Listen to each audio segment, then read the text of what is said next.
رضی اللہ تعالیٰ عنہ حدیث کے راوی ہیں. صحیح بخاری کی حدیث ہے. اللہ کے نبی صلی اللہ علیہ وسلم نے کبیرہ گناہوں کی فہرست بتائی کہ بڑے بڑے گناہ کون سے ہیں، کبیرہ گناہ اللہ کے نزدیک کون سے ہیں. تو اس میں سب سے پہلا جو کبیرہ گناہ لسٹ میں درج کیا گیا وہ اللہ کے ساتھ شرک کرنا ہے. شرک کرنا کبیرہ گناہ ہے، بدترین گناہ ہے. دوسرا فرمایا کہ والدین کی نافرمانی کرنا، والدین کی حکم عدولی کرنا، والدین کی معصیت، فرمایا یہ دوسرا کبیرہ گناہ ہے. اور تیسرا کبیرہ گناہ کسی کی ناحق جان نکال لینا، کسی مسلمان کو ناحق قتل کر دینا، فرمایا یہ بھی کبیرہ گناہ ہے. اور اس کبیرہ گناہ کی جو سزا ہے وہ اللہ کا قرآن ہمیں بتا رہا ہے اور بڑے واضح انداز سے بتا رہا ہے. حتیٰ کہ نبی رحمت صلی اللہ علیہ وسلم نے ارشاد فرمایا کہ کل قیامت کے دن جو سب سے پہلا سوال کیا جائے گا وہ سب سے پہلا سوال نماز کے متعلق ہوگا. نماز کے متعلق تم سے پہلا سوال کیا جائے گا، لیکن سب سے پہلے اگر کوئی مقدمہ درج ہوگا اللہ کی عدالت میں اور اللہ کی عدالت میں کوئی مقدمہ دائر ہوگا اور اس مقدمے کی سنوائی ہوگی تو وہ قتل جیسا گناہ ہوگا کہ جو سب سے پہلے اس مقدمے کی اللہ رب العزت کل قیامت کے دن سنوائی کرے گا. مقدمے اور بھی ہوں گے، معاملات اور بھی ہوں گے، لیکن سب سے پہلے جو عدالت قائم کی جائے گی اور جس مقدمے کے لیے کی جائے گی وہ قتل کے ہوں گے. ناحق قتل، زندگیاں ویران کر دیں، بچے یتیم کر دیے، گھر برباد کر دیے، گھر اجڑ گئے. کس طرح سے؟ اللہ اکبر، اللہ ہم سب کے جان اور مال کو محفوظ رکھے. حالات یہی ہیں کہ مسلمان کے خون کی کوئی حیثیت نہیں ہے، مسلمان کی جان کی کوئی حیثیت نہیں رہی ہے. کس طرح پچھلے دنوں بھی باپ اور بیٹے کو کورنگی میں بک اسٹال پر ڈکیتی کی مزاحمت میں باپ اور بیٹا دونوں قتل کر دیے گئے، خون بہا دیا گیا. اور نہ جانے کتنے سینکڑوں اور ہزاروں واقعات میرے سامنے اور آپ کے سامنے ہیں. یہاں تو جو ہو رہا ہے، پیش رفت ہو رہی ہیں، معاملات چل رہے ہیں، کیسز لگے ہوئے ہیں، ایف آئی آر کٹ رہی ہیں، لیکن ایک مقدمہ، ایک عدالت کل قیامت کے دن وہ بھی لگے گی کہ جب ہمارا منصف اللہ رب العزت ہوگا، جس کو کسی گواہ کی ضرورت نہیں ہے، جس کو کسی مدعی کی ضرورت نہیں ہے، اس کو معلوم ہے کہ کیا ہوا ہے کیا نہیں ہوا ہے. کس طرح ایک نہتے اور بے بس مسلمان کو انہوں نے قتل کر دیا، کس طرح بے سر و سامان انسان کا خون بہا دیا، پیچھے بچے، بیوی، گھر بار، ماں باپ کس طرح ویران ہو گئے. عدالت تو لگے گی نا، عدالت لگے گی. تو یہ اتنا بڑا جرم ہے، اتنا بڑا گناہ ہے کہ اس کی سزا صرف یہی ہے کہ تم ہمیشہ جہنم میں رہو گے اور اللہ کی لعنت کے مستحق ٹھہراؤ گے. اسی لیے نبی رحمت صلی اللہ علیہ وسلم نے یہ بھی ارشاد فرمایا تھا، بھائیوں توجہ سے سنیے، کہ وہ وقت آنے سے پہلے پہلے اپنی نیکیوں میں اضافہ کر لو، اپنے اعمال میں نیکیوں کو درج کروا لو، اپنے اعمال میں، نامہ اعمال میں اعمال صالحہ درج کروا لو. کون سے وقت آنے سے پہلے پہلے؟ فرمایا قرب قیامت ایک وقت آئے گا، نہ مسلمان کی جان محفوظ ہوگی، نہ مسلمان کا مال محفوظ ہوگا. نہ مسلمان کی عزت محفوظ رہے گی. اس وقت سے آنے سے پہلے پہلے اپنی نیکیوں میں اضافہ کر لو. کیا پتا زندگی کے کس موڑ پر اور زندگی کے کس انداز میں تمہارا خاتمہ کر دیا جائے, تمہیں مار دیا جائے, تمہیں قتل کر دیا جائے. اسی لیے اس وقت کے آنے سے پہلے پہلے اپنے نامہ اعمال میں نیکیوں کا اضافہ کر لو. تھوڑی سی آواز کر سب کم کرو. کہ جس وقت کسی مسلمان کی عزت اور جان اور مال محفوظ نہیں ہوگا, اندازہ لگائیے کہ کیا ہوگا. اسی لیے نا کہ آپ گھر سے باہر نکلے اور تھوڑا سا گھر سے باہر جا کر آپ کو معلوم نہیں ہے, آپ تو کاروبار کے لیے نکلے ہیں, آپ تو بچے کو اسکول لینے کے لیے نکلے ہیں, آپ تو دیگر اپنے معاملات کو سدھارنے کے لیے نکلے ہیں, لیکن اچانک کوئی گولی آ جاتی ہے اور کوئی ڈکیت آ جاتا ہے اور وہ آپ کا خاتمہ کر دے, میرا خاتمہ کر دے, تو کم سے کم نیکیاں تو پیچھے ہونی چاہیے. اسی لیے اللہ کے نبی نے فرمایا نیکیوں میں اضافہ کرو تاکہ کوئی حسرت باقی نہ رہے, کوئی حسرت باقی نہ رہے. اس سے پہلے پہلے اپنی نیکیوں میں اضافہ کر لو. حجت الوداع کے موقع پہ نبی رحمت صلی اللہ علیہ وآلہ وسلم نے ارشاد فرمایا تھا, لوگوں جانتے ہو آج کون سا دن ہے؟ صحابہ کرام فرمائے لگے کہ ہمیں معلوم تھا کہ آج کون سا دن ہے, لیکن ہم یہ سمجھے کہ شاید اللہ کے نبی آج کوئی اس دن کا نیا نام رکھنے والے ہیں, اس لیے ہم خاموش رہے. اللہ کے نبی علیہ الصلوۃ والسلام نے فرمایا کیا تمہیں معلوم نہیں کہ آج یوم النہر ہے, اور یہ یوم النہر حرمت والا دن ہے, حرمت والا دن, آج کا دن حرمت والا دن ہے. اور جانتے ہو کہ مہینہ کون سا ہے؟ صحابہ کہتے ہیں ہمیں معلوم تھا کہ مہینہ کون سا ہے, لیکن اس کے باوجود ہم خاموش رہے. اللہ کے نبی علیہ الصلوۃ والسلام نے فرمایا کیا تمہیں نہیں معلوم کہ یہ حرمت والا مہینہ ذوالحجہ کا مہینہ ہے؟ آج دن بھی حرمت والا ہے, آج مہینہ بھی حرمت والا ہے. میرے صحابہ, جس سرزمین پہ تم کھڑے ہو اور جہاں تم ابھی موجود ہو, تمہیں معلوم ہے یہ شہر کون سا ہے, یہ سرزمین کون سی ہے؟ صحابہ کہتے ہیں ہمیں معلوم تھا لیکن ہم خاموش رہے. اللہ کے نبی نے فرمایا تمہیں نہیں معلوم کہ آج تم حرمت والے شہر مکے میں کھڑے ہو, حرمت والی سرزمین مکے میں کھڑے ہو, حتیٰ کہ یہ اتنا حرمت والا شہر ہے, اتنا حرمت والا شہر ہے کہ اگر کوئی درخت کے سائے کے نیچے انسان تو انسان جانور بھی بیٹھا ہو, اس جانور کو اس درخت کے سائے سے ہٹا کے خود بیٹھنا بھی تمہارے لیے حرام ہے. اللہ نے اس شہر کو اتنا حرمت والا قرار دیا ہے. اور اس کے بعد فرمایا میرے صحابہ, جس طرح آج کا دن حرمت والا ہے, جس طرح آج کا مہینہ حرمت والا ہے, جس طرح یہ سرزمین مکہ حرمت والی ہے, یہ شہر مکہ حرمت والا ہے, اسی طرح اللہ نے قیامت کی دیواروں تک مسلمانوں کے جان اور مال کو حرمت والا بنا دیا ہے. اس کو کوئی پامال کرنے کی جرت نہ کرے. اگر کوئی پامال کرے گا, اللہ کا اعلان یہ ہے کہ وہ سیدھا جہنم کے اندر داخل ہوگا. یہ حرمت والا بنایا اللہ نے مسلمان کی جان اور مال کو, مسلمان کی عزت کو حرمت والی بنائی ہے. اور مثال دے کے کہا کہ جیسے یہ دن حرمت والا, یہ مہینہ حرمت والا, یہ شہر حرمت والا, اسی طرح مسلمان کی جان اور مال کو بھی اللہ نے حرمت والا بنایا.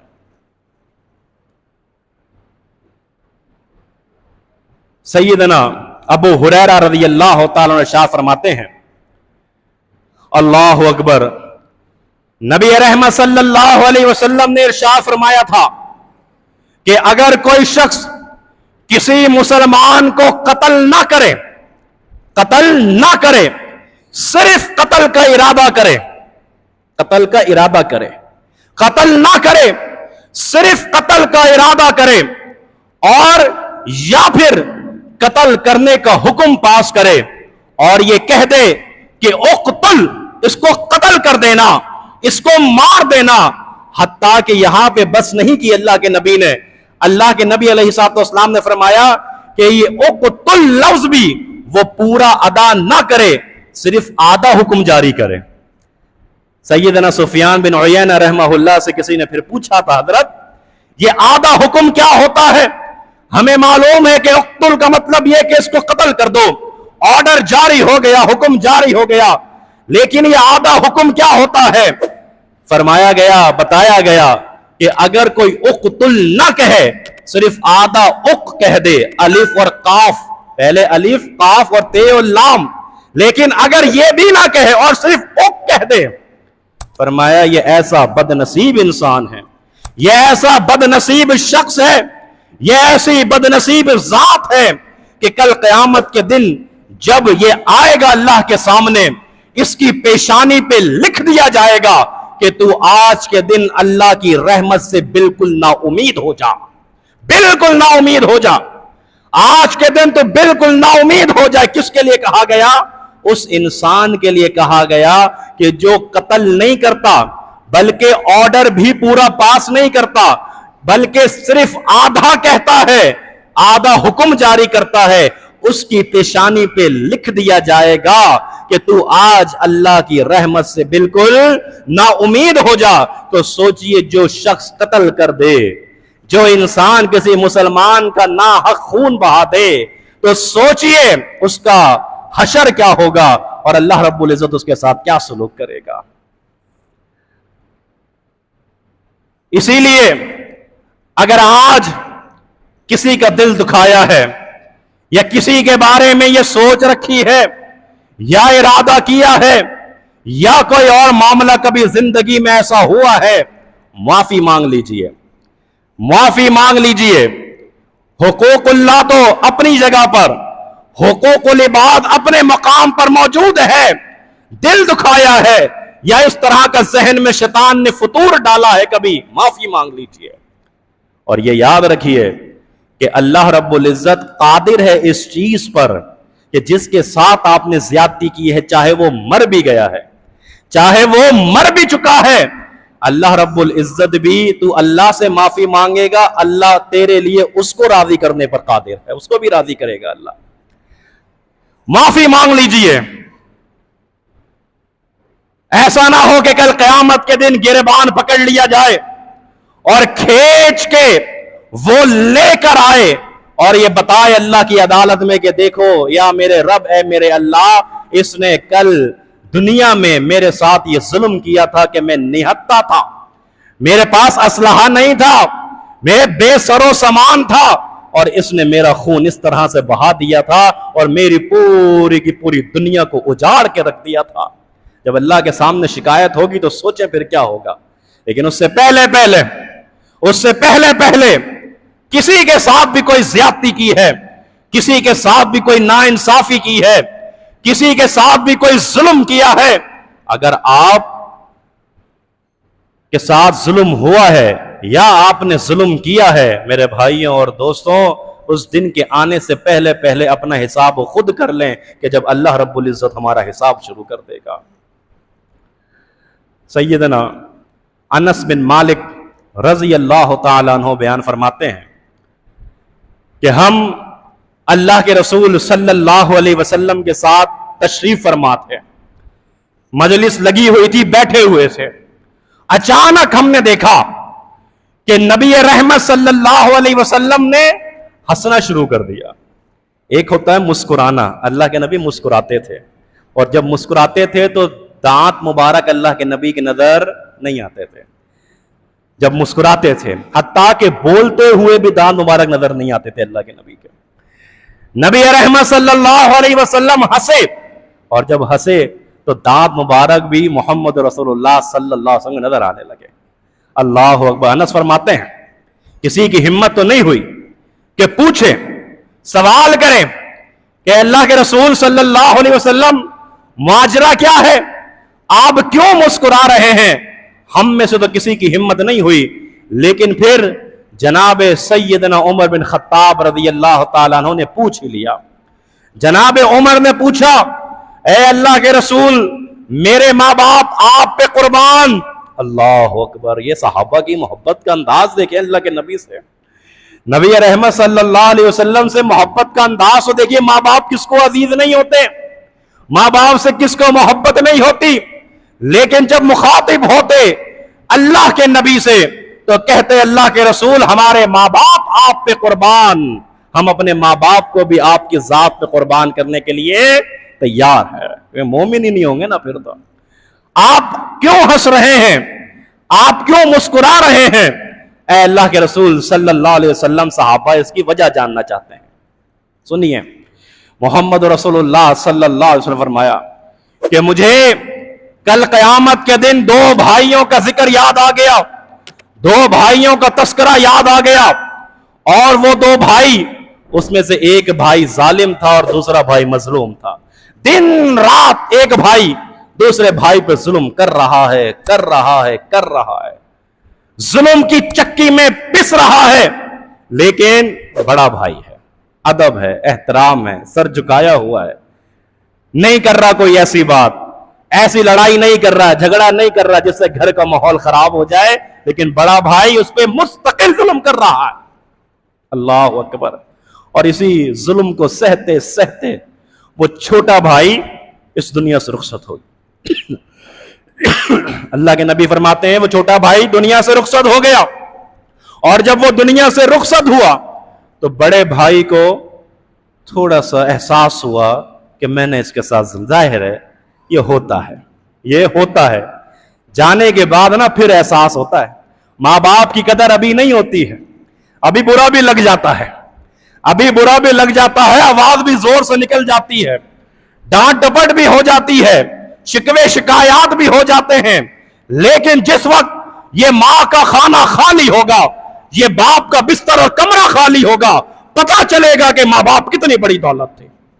ماں باپ کا آسرا سہارا، ماں باپ کی چھت، ماں باپ کی رحمت، ماں باپ کی دعا، یہ کتنی عظیم نعمت تھی ہمارے پاس جو چلی گئی. ابھی نہیں ہوگا، احساس نہیں ہوتا، ابھی وقت ہے. اور جن کے چلے گئے ان سے پوچھئے گا، جن کے چلے گئے ان سے معلوم کیجئے گا کہ باپ کیا ہوتا ہے، ماں کیا ہوتی ہے، ان کی رحمت کیا ہوتی ہے، ان کی دعائیں کیا ہوتی ہیں، ان کی شفقت کیا ہوتی ہے، ان کی محبت کیا ہوتی ہے. لڑائی جھگڑا فساد، گھر کا بھی کوئی بھائی بہن رخصت ہو جائے نا، خون کے رشتے ہیں، خون کے رشتے ہیں، ملاقاتیں نہیں ہیں سالوں سے. جنازے میں ملاقاتیں ہوتی ہیں، جنازوں میں ملاقاتیں ہوتی ہیں، پیغام آتے ہیں مر گیا بھائی، مر گئی بہن. پھر جاتے ہیں قبروں پہ لپٹتے ہیں اور پھر معافیاں مانگتے. قبریں کب معاف کرتی ہیں؟ قبریں کب معاف کرتی ہیں؟ مردے کب معاف کرتے ہیں؟ وقت ہے، خون چل رہا ہے، سانسیں چل رہی ہیں، دماغ حاضر ہے، شعور ہے. جو غلطی کی ہے، جو معاملہ ہے، جو مسئلہ ہے، ڈسکس کیجئے، بیٹھیے، فریق بنا لیجئے کسی کو، لیکن اس مسئلے کو حل کیجئے. میرے بھائیوں اور دوستوں، اللہ کے نبی علیہ الصلوۃ والسلام نے فرمایا کہ اس شخص کو احساس ہو گیا، وہ جو بڑا بھائی تھا اس کو بڑا احساس ہوا کہ میں نے اس کے ساتھ بڑا ظلم کیا، اس کے ساتھ بڑی زیادتی کی ہے. اللہ اکبر. اللہ سے معافی مانگنے لگا، اللہ مجھے معاف کر دینا، اللہ مجھے معاف کر دینا، میں نے اپنے بھائی کے ساتھ بڑا ظلم کیا تھا، بڑی زیادتی کی تھی. اللہ اکبر. فرمایا کہ یہ معافیاں بھی مانگتا ہے، اللہ کا فرما بردار بھی بنتا ہے، اللہ کا مطیع بھی بنتا ہے. اور جب کل قیامت کے دن یہ سامنے آئے گا، اللہ رب العزت کے عدالت میں یہ دونوں بھائی موجود ہوں گے، تو یہ مظلوم بھائی اللہ سے کہے گا اللہ بدلہ دلوا دے. آج ساری زندگی یہ میرے اوپر ظلم کرتا رہا، میرے ساتھ زیادتیاں کرتا رہا، مجھے آج بدلہ چاہیے. اے میرے بندے، کیسا بدلہ چاہیے، کیسا بدلہ چاہیے؟ حالانکہ اللہ خوب جانتا ہے کہ کیا کہنے والا ہے. اللہ میرے گناہوں کا بوجھ اس کے اوپر ڈال دیا جائے اور اس کی نیکیاں میرے کھاتے میں ڈال دی جائیں. اللہ اکبر. اچانک وہ جو میرے نبی صلی اللہ علیہ وسلم مسکرا رہے تھے، آنکھوں سے آنسو جاری ہو گئے. انس فرماتے ہیں ہم نے پوچھا اللہ کے نبی آپ کے رونے کی وجہ کیا ہے؟ اللہ کے نبی نے فرمایا کہ وہ دن کیسا دن ہوگا کہ جس دن لوگ اپنے گناہوں کا بوجھ دوسروں پہ ڈالنے کی اللہ سے درخواست کر رہے ہوں گے. اللہ میرے اس اولادوں پہ ڈال دے، اہل و عیال کو جہاں ڈالنا ہے ڈال دے، لیکن مجھے بچا لے. اللہ میرے گناہوں کا بوجھ اس پہ ڈال دے. اللہ اس کو اپنے قریب بلائے گا، اللہ اس کو اپنے قریب بلائے گا. کیوں؟ کیونکہ یہ تو معافی مانگ چکا ہے، یہ انسان، یہ ظالم اللہ سے معافی مانگ چکا ہے، اللہ اسے معاف کر چکا ہے. لیکن یہ مظلوم پھر بھی اللہ سے کہہ رہا ہے کہ مجھے بدلہ چاہیے. اللہ ان کے درمیان صلح کروانا چاہے گا. صلح، اور صلح کے لیے پہلے ماحول بنانا ہوتا ہے. ماحول بنانا پڑتا ہے صلح کے لیے. 2-4 بڑے لوگوں کو بٹھانا پڑتا ہے اپنے ساتھ، سنجیدہ لوگوں کو، کہ جو صلح واقعی چاہتے ہیں، جو لڑائی نہیں چاہتے، جھگڑے نہیں چاہتے. اگر کوئی اختلاف ہو جائے تو پھر بزرگوں کو، سفید داڑھی والوں کو، جنہوں نے زندگی گزاری ہوتی ہے، ان کو بھی بلایا جاتا ہے، بٹھایا جاتا ہے. حضرت یہ معاملہ ہے. تو میرے بھائی، جب ہم ماحول بناتے ہیں صلح کے لیے تو اللہ تو ہم سے بہتر ماحول بنانے پہ قادر ہے. صلح کے لیے 2 بھائیوں میں جھگڑا ہے، 2 بھائیوں میں جھگڑا، صلح، اور صلح کس انداز سے کروائے گا اللہ؟ اللہ اکبر. اللہ کے نبی علیہ الصلوۃ والسلام نے ارشاد فرمایا، اللہ رب العزت کہے گا میرے بندے اپنی آنکھوں کو بند کرو، اپنی آنکھوں کو بند کرو. وہ اپنی آنکھوں کو بند کرے گا. اللہ رب العزت اس کے سامنے سونے اور چاندی اور قیمتی ہیرے جواہرات سے جڑے ہوئے اونچے اونچے محلات کو رکھ دے گا. وہ بلند اور بالا عمارتیں دیکھے گا. اور جب وہ اپنی آنکھیں کھولے گا اللہ اس سے پوچھے گا کیا دیکھا؟ اللہ کو معلوم ہے کیا دیکھا، اللہ کو معلوم ہے کیا دیکھا، لیکن اللہ پوچھے گا کیا دیکھا؟ وہ کہے گا اللہ خوبصورت ترین عالی شان عظیم الشان عمارتیں، سونے اور چاندی سے جڑی ہوئی، قیمتی ہیرے جواہرات سے جڑی ہوئی بلند اور بالا محلات دیکھے ہیں.